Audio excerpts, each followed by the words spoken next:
الرحمن الرحيم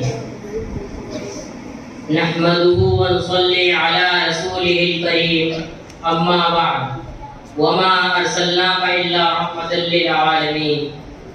وہ نبیوں میں رحمت لقب پانے والا، وہ نبیوں میں رحمت لقب پانے والا، پرانے غریبوں کی برلانے والا. محترم حضرات، آج سیرت النبی صلی اللہ علیہ وسلم میری تقریر کا موضوع ہے. امید ہے کہ میری باتوں کو غور سے سنیں گے.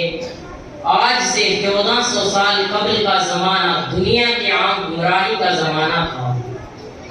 پوری دنیا شرک و کفر میں مبتلا تھی.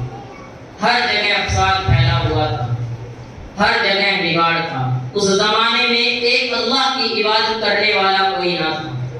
عیسائی مذہب کے ماننے والے ہوں سب شرک میں مبتلا ہو گئے تھے.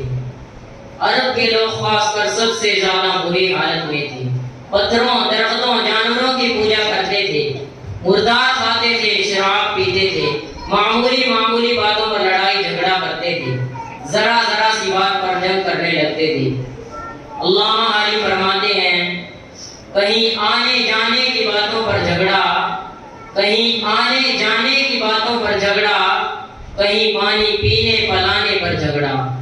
اور کہتے ہیں، قبیلے کا بت ایک جدا تھا، قبیلے کا بت ایک جدا تھا، کسی کا عبد تھا، کسی کا صفا تھا.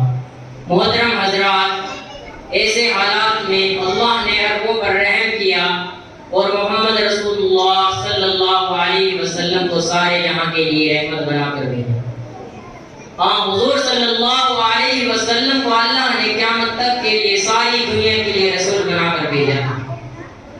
آپ صلی اللہ علیہ وسلم کی رسالت ہر دور اور ہر جگہ کے لوگوں کے لیے رحمت ہے.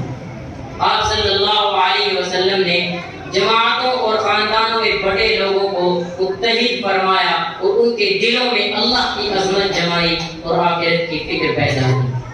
آپ صلی اللہ علیہ وسلم نے تمام ایمان والوں کو بھائی بھائی بنا دیا.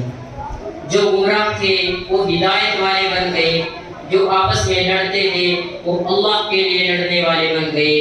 جو لوگ پتھروں اور بتوں کو پوجتے تھے وہ سب ایک اللہ کی عبادت کرنے لگے اور اللہ نے ان کو عزت و عظمت سے سرفراز فرمایا اور ان کے لیے فتح و نصرت کا دروازہ کھول دیا اور پوری دنیا کو ان کے تابع کر دیا. سراپا ابر رحمت پر یہ امت ناز کرتی ہے، سراپا ابر رحمت پر یہ امت ناز کرتی ہے، رکے انور کی تابانی پہ قدرت ناز کرتی ہے. حبیب کبریا فخر رسول کی ذات اقدس پر، حبیب کبریا فخر رسول کی ذات اقدس پر نبوت ناز کرتی ہے، رسالت ناز کرتی ہے. وما